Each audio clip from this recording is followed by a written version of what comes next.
안녕하세요. 능이고등학교의 조중훈 선생님입니다. 자, 우리가 지난 시간에 강화도 조약에 따른 개화와 이에 대한 반대를 하는 위정척사 운동에 대해서 배워봤는데요. 이번 시간에는 드디어 그 두 세력이 충돌을 하는 이모군란 그리고 이후에 발생하는 갑신정변에 대해서 하나하나 배워보는 시간을 갖도록 하겠습니다. 이 두 사건의 배경, 전개, 결과의 순서대로 한번 알아보도록 할게요. 첫 번째로 이 1882년에 발생을 했던 이모군란입니다. 이모군란. 말 그대로 이모년에 일어나는 군인들의 난이다라고 뜻인데, 이 이모군란의 배경을 보면요. 첫 번째로 이 구식군인과 별기군 간의 갈등, 즉 구식군인에 대한 차별 대우에 의해서 이제 발생을 하게 됩니다. 먼저 이 별기군이라고 하면 원래 이름은 교련병대라고 하는데, 일본인이 여기서 이 별기군을 훈련시키는 그런 모습들이 나타나게 되거든요. 이 별기군은 좋은 집안 출신의 좋은 급료, 좋은 옷, 좋은 무기, 좋은 대우를 받으면서 훈련을 받지만, 여기 구식군인들은 그 이전 5군령, 즉 5개 사단에서 2형, 무형, 장어형으로 축소된 것 동시에 별기군보다는 상당히 차별 대우를 받는 그런 모습들이 나타납니다. 그에 대한 예시로 구식군인에 대한 월급, 즉 급료가 13개월, 즉 1년 1개월 동안 밀리게 되는 그런 모습들이 나타나게 되거든요. 여러분들이 아직 일을 안 해서 모르겠지만, 사람이 살아가는 데 있어가지고 월급을 1년 넘게 밀렸다? 그러면 상당히 살기가 어렵거든요. 그런 상황 속에서 구식군인들이 참고 이렇게 세월을 보내다가 드디어 밀린 1개월치 이제 급료를 받게 되는데, 당시에 이런 쌀 등등을 받았거든요. 드디어 쌀 포대 급료를 탁 여는 순간 쌀이 들어있어야 되는데, 쌀뿐만 아니라 모래가 섞여가지고 약간 급료 주는 척을 한 거죠. 이렇게 13개월 동안 참다가 1개월치 급료를 받았는데 이 안에 모래를 섞어놨다. 드디어 구식군인들이 폭발을 하게 되면서 난이 일어나게 되는 첫 번째 배경이 있었고요. 두 번째는 일본의 경제 침탈이 심화되는 그런 모습들이 나타납니다. 이게 무엇인가 봤을 때, 강화도 조약 이후에 이러한 부속 조약으로 무관세라든지 아니면 등등 이런 모습들이 나타나기 때문에 양국의 무제한 유출, 이에 따라 도시 빈민, 도시에서 가난하게 사는 사람들이 증가하는 그런 모습들이 나타납니다. 이에 대한 두 개의 배경으로 이모군란이 발생을 하게 되는데, 전개 과정을 보면 먼저 별기군의 이런 훈련 교관이었던 일본인을 죽이고, 그리고 당시 이런 급료를 담당을 했었던 선해청을 찾아가게 되거든요. 선해청 당상이었던 이런 민경원, 즉 민씨 세력을 이제 제거를 하고, 흥선대원군이 있는 운영궁으로 이런 구식군인과 이런 도시 빈민들이 찾아가게 됩니다. 그래서 대원이 아파, 옛날이 좋았습니다. 우리를 이끌어 주십시오. 아, 옛날이요. 라고 하면서 흥선대원군의 직권을 요구하게 되거든요. 결국 대원군이 이를 받아들여가지고 이제 여러 가지 정책을 펴게 되는데, 상당히 그 이전의 개화 정책을 좀 없애는 그런 모습들이 나타납니다. 첫 번째로 별기군을 혁파하고 옛날 이제 5군령 체제로 돌아간과 동시에 개화의 총책임 기구였던 통리기무아무를 혁파하는 그런 모습들도 나타나는 그런 모습이 보이거든요. 그런데 당시 이런 민비, 즉 명성황후가 이런 구식군인들의 위협을 피해가지고 도망을 가면서 이제 죽은 척을 하게 되거든요. 이 사이에 이제 민비, 즉 명성황후가 청나라에게 해금이 이런 도움을 요청을 하게 됩니다. 당시 우리나라의 일이었는데 외국 군대를 불러 들어와가지고 우리나라의 이런 사건들을 해결시킨다? 상당히 좀 위험한 그런 처사일 수 있거든요. 왜 그런가? 세상에는 공짜가 없습니다. 옛날 우리나라가 경제 위기, 외환위기 있을 때도 IMF한테 자금을 빌렸었거든요. 당시 IMF에 여러 가지 경제적인 간섭이 들어왔었는데, 이때 청나라가 우리나라를 도와주게 되면서 내정 간섭을 할 것은 불보듯 뻔한 일이었거든요. 어쨌든 청나라 군대가 개입을 함으로써 이런 이모군란을 진압을 하고 결국 민씨 세력이 재집권하는 그런 모습도 있고, 이 청나라 군대가 개입을 하면서 대원군이 당시 주동자로 낙인이 찍혀가지고 청나라 텐진으로 잡혀가는 그런 굴욕적인 모습도 보이기도 합니다. 이런 이모군란에 대한 결과를 봤을 때, 먼저 청나라는 청나라 군대가 우리나라에 주둔하게 되는 그런 약간 이상한 모습이 보이게 되고요. 청나라의 내정 간섭이 심화된다. 왜?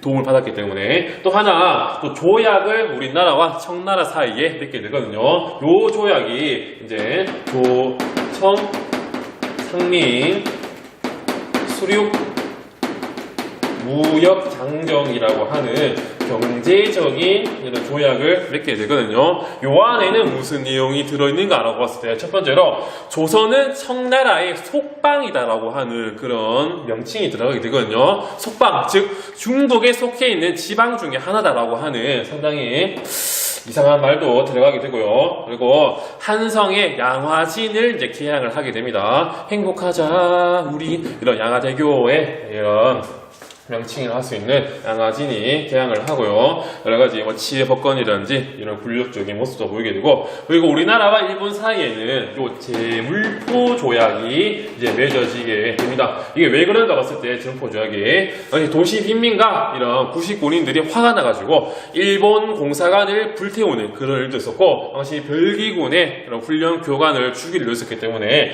이모곤란의 주동자를 처벌하고, 그리고 공사관 보상비, 건축비 내놔라 이런 것도 있었고, 동시에 우리도 불안하다, 우리 일본군이 요 공사관을 지키기 위해 경비병을 주둔하겠다, 이런 조약의 내용도 여기에 들어가게 됩니다. 하지만 이에 대한 경과로 내정 간섭이 심화되고, 그리고 개화의 이런 흐름이 약화되는 그런 모습들이 보이게 된다. 이에 대해서 2년 뒤에, 약 2년 뒤에 요 갑신정변이 이제 발생을 하게 됩니다. 요 갑신정변의 배경을 보면 첫 번째로 요 급진 기아파와 이 온건 기아파 사이에 갈등이 심화되었다라고 할 수 있거든요. 급진 기아파는 상당히 젊은 층들, 김옥균이라든지 박영효, 홍영식, 서광범 이런 사람들이 일본의 메이지 유신을 모델로 해가지고 문명 개화론을 이제 주장을 하게 되거든요. 문명 개화론은 일본의 후쿠시마 유키치가 이제 주장한 내용인데, 문화를 오픈해버리자, 아예 서양식처럼 해버리자, 이런 내용들이 들어간과 동시에 청나라에 조금 반대하는 그런 생각과 사고가 흐르게 되고요.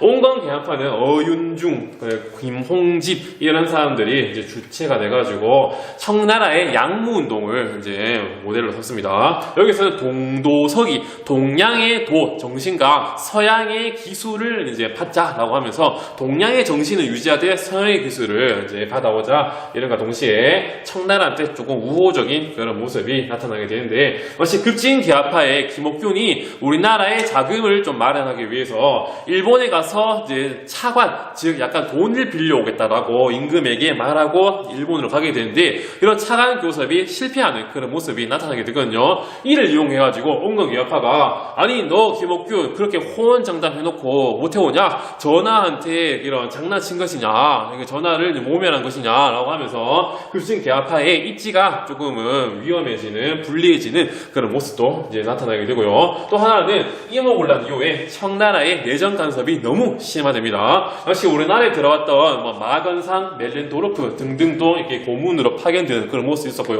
당시 원세계, 즉 위안스카이가 우리나라 고종을 완전 무시하는 그런 처사가 막 나타나게 되거든요. 그래서 내정 간섭이 심화되는 두 번째 배경도 있었고, 세 번째는 청나라와 프랑스 사이에 베트남을 두고 이제 전쟁이 이제 발생하게 됩니다. 그에 따라 우리나라에 주둔하고 있었던 3,000명 중에 1,500명가량이 전쟁을 위해 베트남으로 떠나게 되는 그런 모습에 따라 요걸 기회로 삼는 세 번째 배경으로 나타나기도 하고요. 네 번째는 일본이 우리나라에게 지원을 약속하겠다, 요 급진 개화파에게 지원을 약속하겠다라고 하게 되거든요.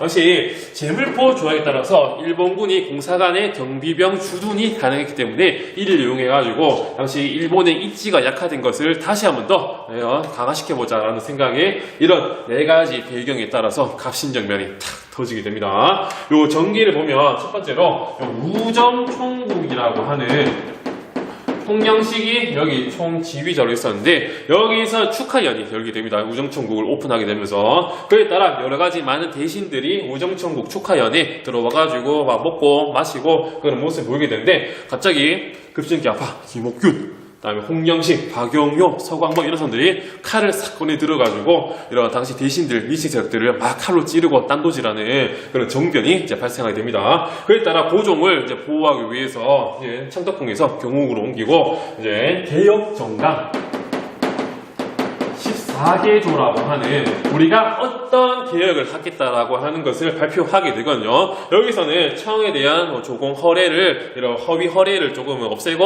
흥선대원군을 돌아오게 해라, 이런 것도 있고, 문벌 즉 신분을 폐지하자, 이것도 있고, 지조법, 땅에 대한 세금도 이제 개혁을 하고, 이제 대신 참찬 등등이 모여가지고 이제 정강을 발표한다. 즉 약간 입헌 군주제와 비슷한 그런 내용들이 들어오기 따라 우리나라를 좀 근대적인 국가로 만들려고 하는 그런 내용들이 들어오게 되거든요. 하지만 또 청나라 군대가 개입을 하게 됩니다. 당시 민씨 세력들이 당시 여기에 대한 위협을 느껴가지고 또 청나라한테 헬프라고 하면서 도움을 요청하게 되거든요. 그에 따라 이런 급진개혁파 세력들이 3일 천하로 실패하는 그런 모습에 따라 민씨 세력이 다시 재집권을 하게 됩니다. 이에 대한 결과 봤을 때 우리나라와 일본 사이에는 요 한성조약이 이제 맺어지게 되거든요. 왜 그러는가? 이게 갑신정변을 이제 진행하고 전개되는 과정에서 화난 사람들이 또 일본 공사관을 또 불태우는 그런 일이 발생하게 되거든요. 이에 따라 일본이 우리나라에 와가지고 이노우에 공사 등등이 무력 시위를 하게 되면서 결국 한성조약이 체결이 되게 되고, 일본 공사관 건축비 보상비를 다시 중과 동시에 일본 공사관 불태운 놈 잡아라 라고 하면서 한성조약이 맺어지고요. 그리고 청나라와 일본 사이에도 조약이 맺어지게 되는데, 이 조약을 이제 텐진조약이라고 1885년에 맺어지게 됩니다. 이 내용은 당시 일본과 청나라가 요 조선을 두고 상당히 대립이 심화되었기 때문에 우리 잠깐 쉬자, 우리 잠깐 일보 후퇴하면서 지금 당장의 갈등을 피하자는 생각이 군대를 공동 철수하게 되는 그런 내용이 여기 들어가게 되고요. 근데 이 공동 철수와 더불어 가지고 혹시나 요 청나라, 일본 요 두 나라 중에 한 개의 국가라도 조선에 군대를 파병할 시에는 서로 통보해주자, 서로 말해주자라고 하는 공동 철수, 그다음에 상호 통보, 출병시 통보, 이런 내용들이 요 조약에 들어가게 됩니다. 그에 따라 요 갑신정변의 이런 근대적인 국가를 시도하려고 하는 그런 시도도 결국 실패하게 되는데, 여기에 대한 한계는 당시 민중의 지지를 크게 받지 못했거든요. 지조법 기억, 겨우 땅 세금 이것만 기억하자고 했기 때문에 크게 지지를 받지 못했고, 일본의 세력을 좀 이용을 하려고 했다라는 그런 한계점이 나타나기도 합니다. 자, 오늘은 여기까지 하겠고요. 자, 다음 시간에는 뭐 동학농민운동 등등에 대해서 배워보는 시간 갖도록 하겠습니다. 자, 수업 열심히 들어주셔서 고맙습니다.